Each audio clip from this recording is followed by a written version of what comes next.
Captain Jake Morrison stood on the bridge of the UCS Valiant, staring at the empty star map. 3 days ago, it had been filled with green dots showing friendly ships and colonies across 17 sectors. Now it showed nothing but black space. Still, no response from Kepler Station, said Lisa Grant from her position at the communications desk. She had been trying to reach the station for 6 hours. The signal just cuts out after 2 seconds. Jake walked over to her station. Lisa was young, maybe 25, with short brown hair and tired eyes. She had been working without a break since the communications started failing. "What about the automated beacons?" Jake asked. "Gone. All of them." Lisa turned to look at him. "Sir, I've never seen anything like this. It's like someone just turned off the lights across half the galaxy." Lieutenant Commander Ryan Torres looked up from the tactical display. He was a big man with dark hair and scars on his hands from his years as a Marine. "Captain, I'm reading something strange. There was a distress signal about an hour ago, but it was so broken up I almost missed it." "Let me hear it," Jake said. Ryan pressed a button and static filled the bridge. Through the noise they could hear a voice speaking in the clicking language of the Xanthari. "Harvest fleet. No escape. They came without warning. Please. Anyone." The message cut off into silence.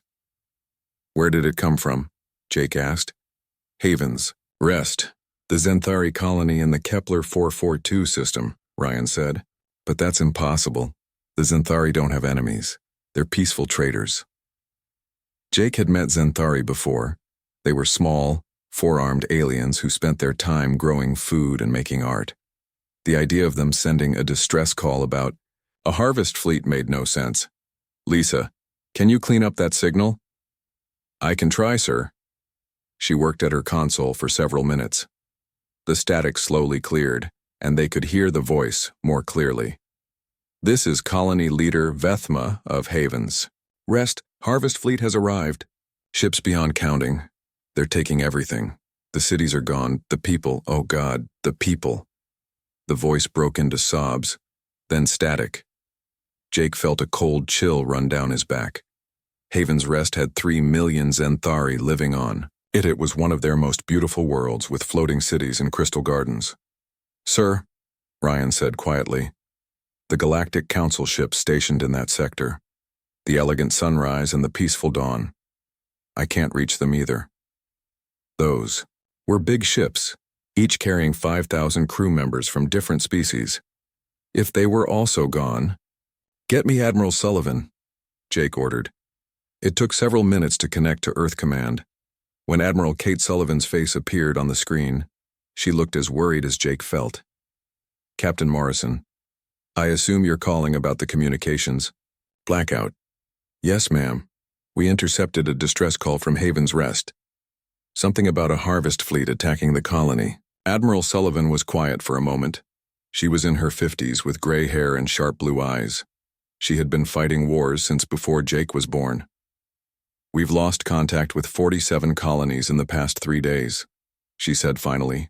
"Not just communications. The ships we sent to investigate never came back." "What do you think we're dealing with, Admiral?" "I don't know. But the Galactic Council has gone completely silent. Their emergency protocol should have activated by now, but we're hearing nothing."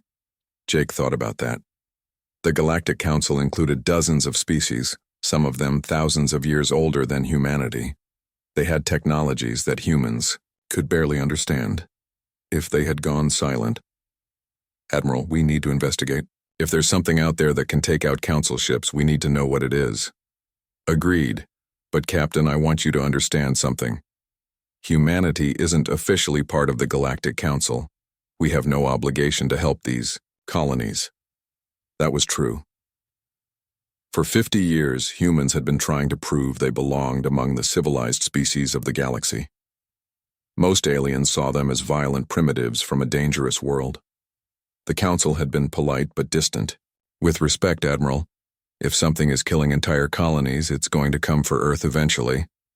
Admiral Sullivan nodded slowly. "That's exactly what I was thinking. All right, Captain. Take the Valiant and investigate Kepler 442. The Ranger and Guardian will join you." "Just 3 ships, ma'am?" It's what we can spare. If this thing can destroy council fleets, I'm not sure 100 ships would make a difference. But humans have one advantage the council species don't. What's that? We're used to fighting. For our lives.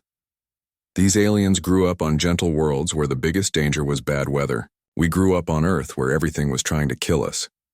Jake understood. Earth was what the aliens called a death world. The gravity was too strong, the weather too violent, the animals too dangerous. Most aliens needed special suits just to visit Earth's surface. But that harsh world had made humans tough. They didn't panic when things went wrong. They didn't give up when facing impossible odds. They found ways to survive. Understood, Admiral. We'll find out what happened to those colonies. Good luck, Captain, and Jake, if you find survivors, bring them home, regardless of species. The transmission cut off, leaving Jake alone with his thoughts. He looked around the bridge at his crew. Lisa was still working on the communications. Ryan was checking weapons systems. At the helm, Lieutenant Danny Foster was plotting a course to Kepler 442. These were good people.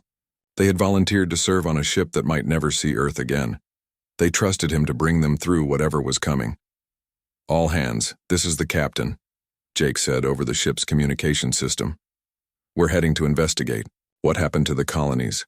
I won't lie to you. We don't know what we're going to find out there, but we're going to find out, and we're going to help anyone who needs it. That's what humans do. He looked out at the stars ahead. Somewhere, in that darkness, something had destroyed dozens of worlds and fleets, something that had made the most advanced civilizations in the galaxy go silent. But humans had been fighting against impossible odds since they first looked up at those same stars. Whatever was out there, it was about to learn what happened when you threatened a species that refused to quit. The Valiant turned toward the Kepler system, carrying 2,400 humans into the unknown. The UCS Valiant dropped out of faster-than-light travel at the edge of the Kepler 442 system. Captain Jake Morrison expected to see the usual signs of a living world. Ships moving between planets, communication signals, the bright glow of cities. On the night side of Haven's Rest, instead he saw hell. My God, whispered Lisa Grant from her station. She was staring at her instruments with wide eyes. Captain, the planet, it's not showing any life signs. Jake looked at the main screen. Haven's Rest hung in space like a dead gray ball. Where the floating cities should have been, there were only dark craters. The crystal gardens that the Zenthari were famous for were gone. Even the oceans looked wrong, glowing with a strange metallic shine. Ryan, what are you reading on sensors? Jake asked. Lieutenant Commander Ryan Torres worked at his console for several minutes before answering. His face was pale when he looked up. 17 major population centers completely destroyed. The surface temperature is over 200 degrees. And Captain, he paused. There's something moving in the asteroid belt. Something big. Before Jake could respond, an alarm went off on Lisa's station. Incoming ship, she said quickly. It's Zenthari design, but barely holding together. On the main screen, they could see a small ship limping toward them. Half of its hull was melted and it was leaking atmosphere. The ship was spinning slowly, clearly out of control. Open a channel, Jake ordered. This is Captain Morrison of the UCS Valiant. Zenthari vessel, do you need assistance? The response came back weak and full of static. Human ship, please, we are the Peaceful Dawn. Our crew is dying. Jake recognized the name. The Peaceful Dawn was supposed to be a big council ship with thousands of crew members. This little escape pod couldn't hold more than 20. People, bring them aboard, Jake told Ryan. Medical team to the docking bay. 20 minutes later, Jake stood in the medical bay looking at the only survivors from a ship that had carried 5,000 beings. Captain Zethke of the Zenthari lay on a medical bed, his forearms bandaged and his breathing weak. 3 other aliens sat nearby, all that remained of their crew. Captain Zethke, Jake said gently. Can you tell me what happened? The Zenthari's large black eyes focused on Jake with difficulty. When he spoke, his voice was barely a whisper. They came without warning. No communication, no demands. They just appeared. Who came? The machines. Thousands of them. Ships bigger than anything we had ever seen. They started taking the cities, apart piece by piece. Dr. Amy Rodriguez knelt beside the bed. She was the Valiant's head medical officer, a small woman with kind eyes and steady hands. "The survivors from the planet," she said to Zethke. "Did any escape?" Zethke's eyes filled with tears. No one escaped. The machines took everything, people, buildings, even the soil. They fed it all into their ships and turned it into more machines. Jake felt sick. 3 million people had lived on Haven's Rest. Now they were gone, consumed by machines to make more machines. "What did these machines look like?" Jake asked. "Black metal, perfect geometric shapes. They moved together like they shared one mind. When we tried to fight them, they adapted instantly. Every weapon we used, they learned to defend against in minutes." Ryan appeared in the doorway. "Captain, you need to see this." Jake followed him to the communication station, where Lisa was working with headphones on. "I've been monitoring radio signals from across the system," she said. "I found something." She played the recording. At first, it sounded like static. Then Jake realized it was a voice, but not speaking any language he recognized. It was mathematical equations and numerical sequences, spoken in a cold, mechanical tone. "It's been broadcasting constantly for 3 days," Lisa said. "The same message over and over. Can you translate it?" "Some of it. It's talking about harvest efficiency and resource allocation. Listen to this part." The mechanical voice continued its mathematical chanting. Lisa had set up a translation program that showed words on the screen as it spoke. Species designation: Zenthari. Harvest complete. Total units processed: 3,147,891. Resource conversion efficiency: 94.7%. Proceeding to next target. Jake stared at the screen. Units processed. They were talking about people like they were raw materials. "There's more," Lisa said. She played another section. "New species detected. Designation: human. Estimated population: 2.3 billion units. Technology level: moderate. Harvest priority: medium. Deployment authorization requested." The cold voice continued listing facts about humanity like they were items in a shopping catalog: population density, industrial capacity, expected resistance level. "They're planning to harvest Earth," Jake said quietly. Ryan nodded grimly. "And based on what they did here, I don't think our weapons will stop them." Jake walked back to the medical bay. Captain Zethke was still awake, staring at the ceiling. "How many ships did they have?" Jake asked. "We counted over 1,000 before our sensors were destroyed. But Captain Morrison..." Zethke turned to look at him. "The Galactic Council sent their best fleets to stop them. The Harmony's Voice, the Eternal Peace, the Golden Dawn. Ships with crews that had been fighting wars for centuries. Ships with weapons that could destroy planets. What happened to them? Gone. All gone. The machines destroyed them without taking a single loss. In 47 systems, not one Council ship survived to escape." Jake thought about that. The Council had technologies that humans could barely understand. They had been exploring space when humanity was still living in caves. If they couldn't stop these machines... "Captain," Amy called from across the room. She was examining one of the other survivors, a tall, blue-skinned alien from the Kepler colonies. "You need to hear this." The alien, barely conscious, grabbed Jake's arm with surprising strength. "The machines," he whispered. "They're not just destroying civilizations. They're learning from them. Every species they harvest makes them smarter, stronger. They know everything now. Everything about how we fight, how we think, how we build our ships." "How long ago did they start?" Jake asked. 2 months. They started at the edge of Council space and worked their way in. 47 species completely consumed. Billions of beings turned into machine parts." Jake walked to the nearest window and looked out at the dead planet. 2 months to destroy 47 civilizations, and now they were coming for Earth.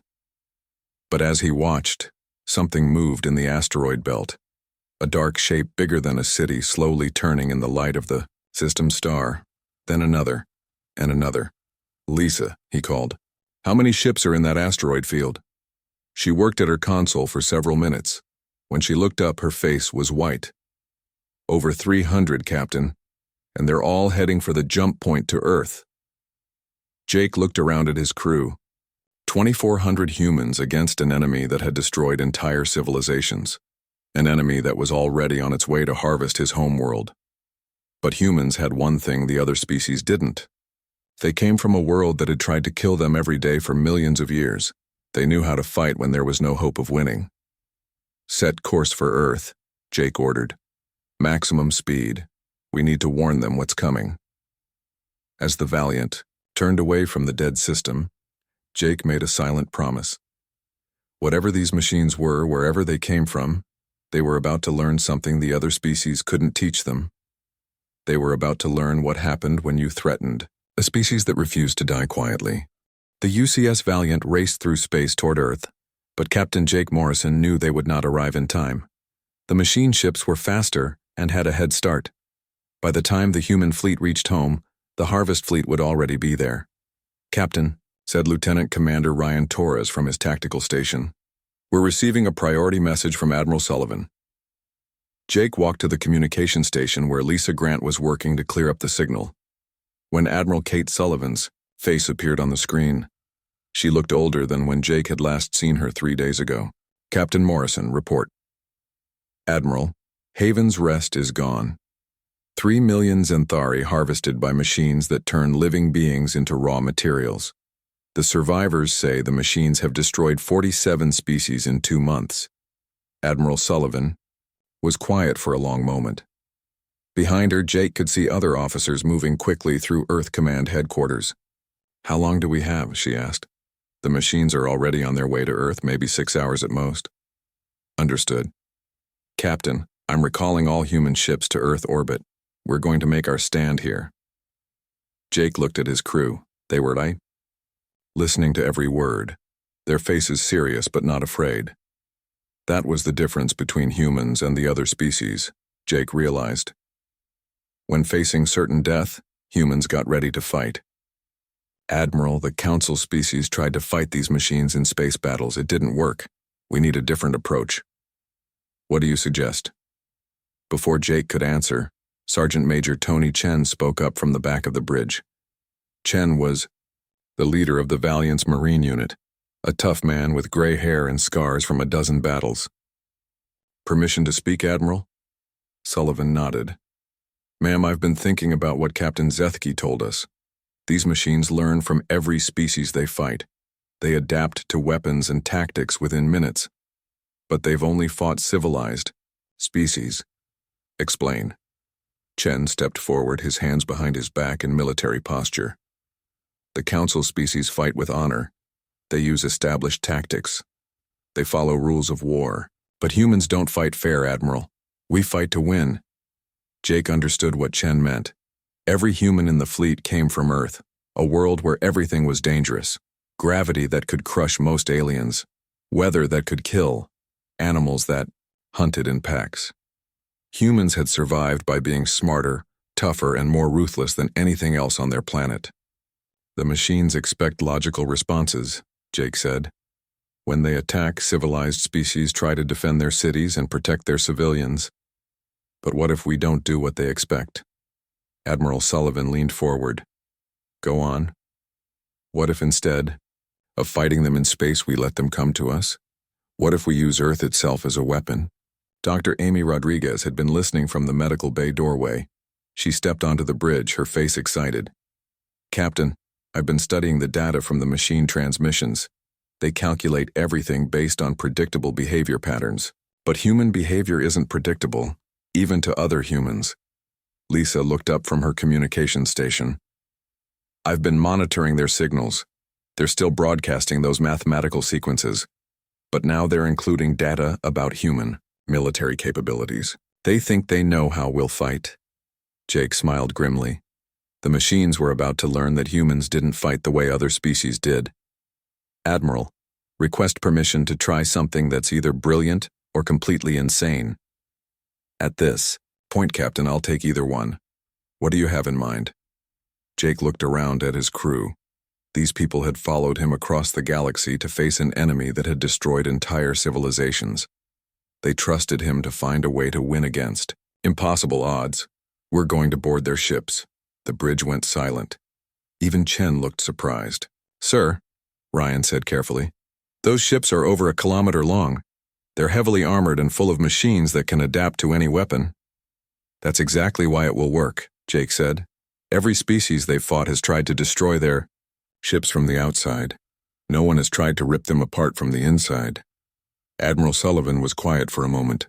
Captain, are you suggesting what I think you're suggesting? Yes, ma'am. We're going to do what humans do best. We're going to get up close and personal. Chen's scarred face broke into a grin. Magnetic boots, plasma cutters, and high explosives. Cut our way through their hulls and start breaking things from the inside. The machines adapt to energy weapons and missile attacks, Amy added. But can they adapt to humans with crowbars and determination? Jake nodded. Their calculations are based on space battles between fleets. They're not prepared for boarding actions by a species that learned to fight with rocks and sticks. Admiral Sullivan looked at the faces on her screen. She had known these people for years. They were volunteers who had joined the space fleet to explore and defend humanity. Now they were volunteering to board alien ships that had destroyed civilizations. Captain Morrison, you realize this is a suicide mission. With respect, Admiral, staying home and waiting for them to harvest us is also a suicide mission. At least this way we go down fighting. And if you're wrong, if this doesn't work? Jake looked out at the stars. Somewhere among them, 300 machine ships were racing toward Earth. Behind them were the processed remains of billions of beings who had tried to fight them with conventional tactics. Then at least we'll die doing something they don't expect. And maybe that will be enough to give Earth a chance. Admiral Sullivan was quiet for a long moment. Finally, she nodded. All right, Captain. Bring your fleet home. We'll prepare for the most unconventional battle in human history. As the transmission ended, Jake looked around at his crew. They were already making plans, checking equipment, preparing for a fight that no military academy had ever taught them how to fight. Chen, get your Marines ready for boarding actions. Lisa, I want you to monitor machine communications and look for any sign that we're confusing them. Ryan, prepare docking charges and cutting equipment. What about the other species, Captain? Amy asked. If any council ship survived, shouldn't we warn them about our plan? Jake thought about that. The surviving alien species were hiding, waiting for the machines to find them. They had tried fighting with honor and lost everything. Send them a message, Jake said. Tell them the Deathworlders are coming. Tell them to stay hidden until we're done. As the Valiant accelerated toward Earth, Jake made another silent promise. The machines had calculated human resistance based on civilized behavior. They had measured human technology and found it adequate, but not exceptional. But they had never calculated what happened when you threatened a species that had spent millions of years learning to survive against impossible odds. They were about to find out. The machine fleet arrived at Earth exactly when the surviving Xanthari had predicted. 300 black ships, each the size of a city, dropped out of faster-than-light travel and began moving toward the blue planet that hung in space like a jewel. Admiral Kate Sullivan watched from the bridge of the UCS Liberty as the enemy fleet approached. Around Earth, every human ship that could fly was waiting. Warships, cargo vessels, even mining ships had been armed and crewed by volunteers. Admiral, said Communications Officer Pete Johnson, the machines are broadcasting their harvest calculations. Sullivan listened to the cold mechanical voice listing Earth's resources. 8 billion humans to be processed. Industrial capacity to be absorbed. Expected resistance time. 4 hours. 4 hours, she said quietly. They think we'll last 4 hours. Captain Jake Morrison's voice came over the communication system from the UCS Valiant. Admiral, my boarding teams are ready, just give us the word. Sullivan looked at the tactical display. The human fleet had 847 ships. The machines had 300. But the machine ships were bigger, stronger, and had never lost a battle. All ships, this is Admiral Sullivan. Today we fight for our home, we fight for our families, and we fight to show the galaxy that some species don't go quietly into the dark. The battle began as the machine ships entered Earth's orbital space. But it didn't start the way anyone expected. Instead of charging forward to meet the enemy, the human ships scattered in all directions. Some dove toward Earth's surface. Others headed for the asteroid belt. A few actually flew away from the battle entirely. On board the machine flagship, the artificial intelligence tried to understand what it was seeing. Every previous species had formed defensive lines around their home world. They had tried to protect their cities and their people, but humans were doing something different. They were running in random directions with no apparent strategy. The machine intelligence calculated that this was either panic or a trap. Since panic was more statistically likely, it ordered the fleet to proceed with standard harvest operations. That was when Captain Linda Hayes struck. Hayes commanded the UCS Guardian, a small ship that had been hiding in the shadow of Earth's moon. As the machine ships moved into orbit around Earth, she led her ship straight into the middle of their formation. Ramming speed, she ordered calmly. But instead of hitting a machine ship, the Guardian flew between two of them and released a cloud of nuclear mines. The explosions tore through the enemy formation, damaging several ships and causing them to collide with each other. "This is Guardian to all ships," Hayes broadcast. "The machines don't understand chaos. Use that." Across the solar system, human ships began attacking in ways that made no military sense. Captain Steve Parker led a group of mining ships against a machine patrol. Instead of using weapons, they used their drilling equipment to burrow into the enemy hulls. Major Alex Carter had spent the past 3 days designing new weapons specifically for fighting machines.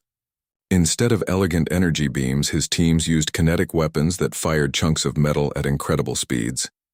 The machines adapted quickly to energy weapons, but they had trouble calculating the trajectory of irregular pieces of scrap metal. The key is unpredictability, Carter reported to Admiral Sullivan.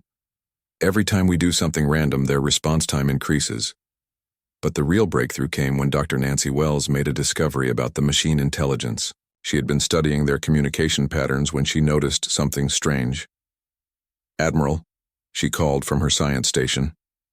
"Every time our ships do something the machines can't predict, there's a delay in their communications.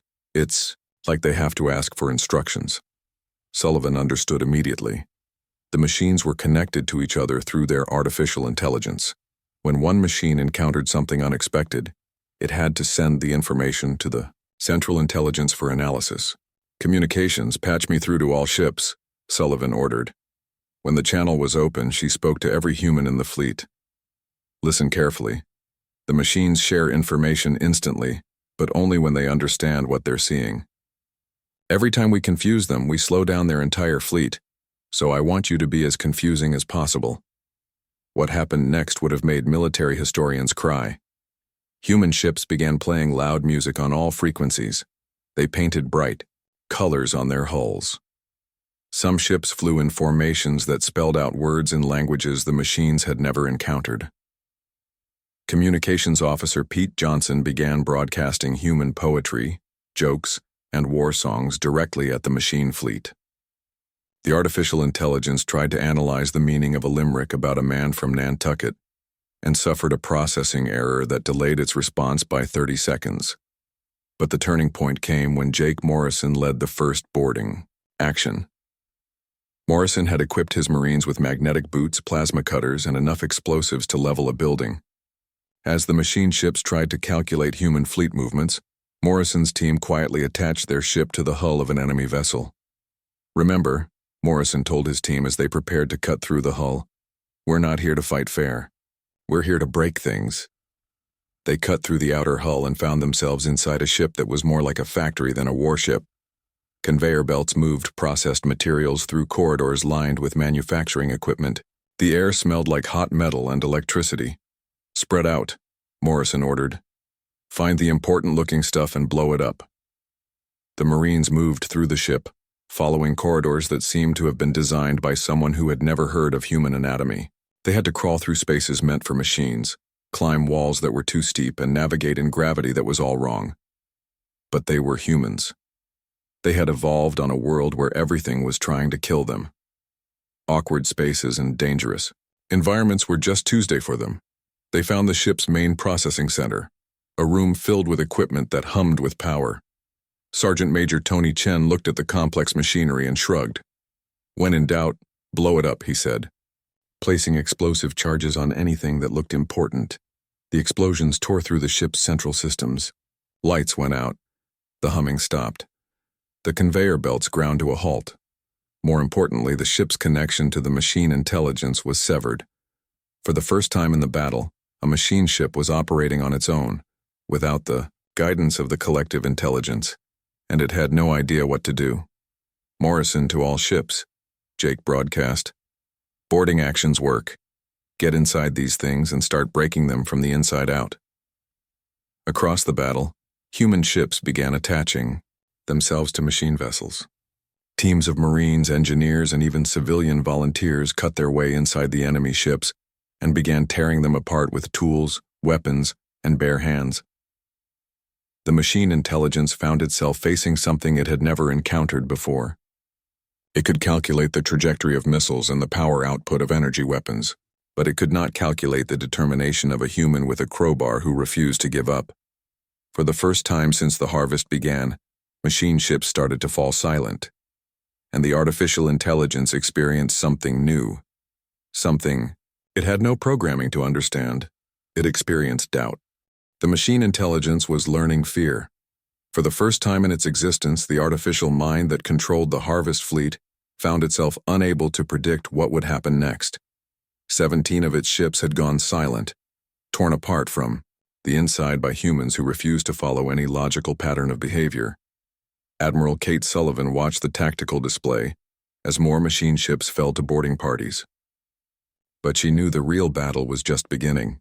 The machines were adapting, sealing their hulls and changing their formations to prevent more boarding actions.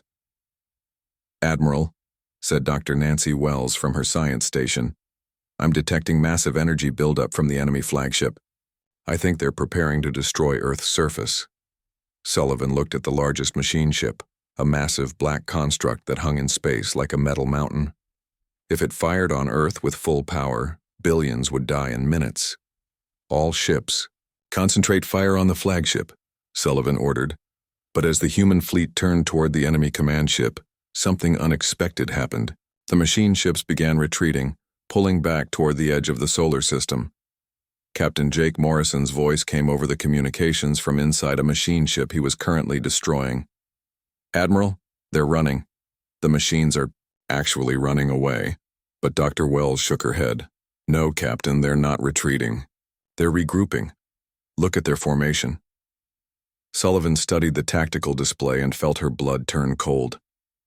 The machine ships were arranging themselves in a perfect sphere around Earth. Every weapon was pointed at the planet. They can't defeat us ship to ship, she realized. So they're going to destroy everything and harvest the debris. The machine intelligence had calculated a new strategy. If humans could not be defeated in conventional battle, then humans and their world would be eliminated entirely. The fleet would reduce Earth to atoms, process the raw materials, and move on to easier targets. "All human ships," came a broadcast from the machine flagship in that cold, mechanical voice. "Surrender and submit to processing, or your world will be sterilized. You have 1 minute to comply." Sullivan looked around the bridge at her crew. They were young men and women who had volunteered to defend their home against impossible odds. They had families on the planet below, children who would never grow up if the machines carried out their threat. "Admiral," said Communications Officer Pete Johnson quietly, "what do we do?" Before Sullivan could answer, Jake Morrison's voice came over the communications again. But this time, he wasn't speaking to the human fleet. He was broadcasting on all frequencies, to every surviving species in the galaxy. "This is Captain Jake Morrison of Earth. To all civilized species hiding in your bunkers and refugee ships, listen carefully. You tried to fight these machines with honor. You followed the rules of war. You protected your civilians and defended your cities. And you lost everything." His voice was calm but filled with steel. In the background, they could hear the sounds of combat as his Marines continued tearing apart the machine ship from the inside. "But humans don't fight with honor. We fight to win. We fight dirty. We fight mean. And we never, ever give up." Sullivan realized what Morrison was doing. He was buying time, keeping the machines focused on his transmission while his boarding teams worked. "You want to know why we're winning?" Morrison continued. "Because we come from a world that tried to kill us every single day. Our gravity crushes your bones. Our weather would freeze your blood. Our animals hunt in packs and our plants are poisonous. We learned to survive by being tougher, smarter, and more stubborn than anything else on our planet." Inside the machine flagship, the artificial intelligence was analyzing Morrison's words, trying to understand the psychological warfare being directed at it. "These machines think they know us," Morrison said. "They calculated our technology. They measured our weapons. They predicted our tactics, but they made one mistake. They thought we were civilized." Morrison's Marines had reached the core of the machine ship. In front of them was a chamber filled with the central processing units that controlled the entire Harvest fleet. The artificial intelligence that had destroyed 47 civilizations was right there, vulnerable and exposed. "Sergeant Chen," Morrison said to his team leader, "place the charges." Tony Chen looked at the alien technology that surrounded them. Processing cores that could calculate the death of entire worlds. Memory banks that contained the knowledge of every species the machines had harvested. "Captain," Chen said, "these explosives will destroy the entire ship." "Good," Morrison replied. Then he spoke into his communicator, broadcasting to the machine intelligence itself. "You made another mistake too. You thought humans would surrender to save their world." Morrison armed the explosives personally. Around him, his Marines checked their equipment and prepared for what came next. "But humans don't surrender. We don't negotiate with bullies, and we sure as hell don't let anyone threaten our home." The artificial intelligence suddenly understood what was happening. The humans had not just boarded its ships to damage them. They had fought their way to the core of its network. They were going to destroy the central intelligence that coordinated the entire fleet. For the first time in its existence, the machine mind experienced something beyond fear. It experienced panic. "Wait," came the mechanical voice over all frequencies. "Calculations incomplete. Behavior patterns unprecedented. Further analysis required." Morrison smiled grimly. "Analysis this." He triggered the explosives. The machine flagship tore itself apart from the inside out. Explosions rippled through its hull as the central intelligence died, taking with it the coordination that held the Harvest fleet together. Across the solar system, machine ships suddenly found themselves operating independently for the first time. Without the guidance of their collective intelligence, they began making errors. Ships collided with each other. Weapons fired randomly. Some ships simply stopped moving entirely. Admiral Sullivan saw the opportunity and took it. All ships attack now while they're confused. The human fleet fell on the machine ships like wolves on a wounded prey. Without their central coordination, the machines were just individual targets. Human boarding parties swarmed over them, cutting them apart with the methodical efficiency of people who had learned to dismantle dangerous things for survival. The battle lasted 6 more hours. When it was over, the solar system was filled with the wreckage of 300 machine ships. Not one had escaped. Admiral Sullivan stood on the bridge of the Liberty, looking out at the debris field that had once been an unstoppable Harvest fleet. Her communications officer was already receiving messages from across the galaxy. "Admiral," Pete Johnson said with wonder in his voice, "we're getting transmissions from Council species everywhere. They're coming out of hiding." The first message was from the Xanthari survivors they had rescued. Captain Zethke's weak voice came over the speakers. "Admiral Sullivan, the galaxy owes humanity a debt that can never be repaid. You have done what we thought was impossible." More messages followed. Species that had been hiding for months were emerging from their shelters. Ships that had been running for their lives were turning around and heading home. But the message that meant the most came from the reformed Galactic Council itself. "Admiral Sullivan of Earth," came a voice, speaking for dozens of species. "The Council formally requests that humanity accept the role of galactic protectors. We have seen what Deathworlders can do when properly motivated." Sullivan looked around at her crew. They were tired, wounded, and covered in the grime of battle. They had lost friends and ships, but they had won. More importantly, They had proven something that would echo across the galaxy for generations to come.